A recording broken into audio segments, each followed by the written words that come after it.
കോഴിക്കോട് ബേപ്പൂരിലേക്കാണ്. അവിടെ കലയും നെയ്ത്തും ആഘോഷിക്കപ്പെടുന്ന ഒരിടമുണ്ട്. 35ാമത് രാജ്യാന്തര നെയ്ത്ത് കരകൗശല ശില്പശാല നടക്കുന്ന തസ്ര, അവിടുത്തെ കാഴ്ചകളാണ്.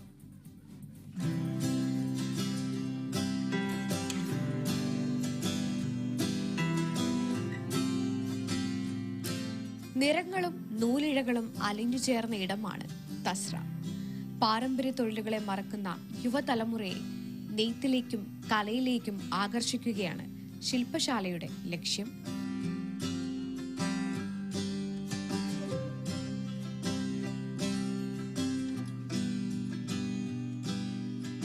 നെയ്ത്തിനായി ജീവിതം തന്നെ ഒഴിഞ്ഞുവെച്ചവരാണ് തസ്രയുടെ സ്ഥാപകരായ വാസുദേവനും കുടുംബവും.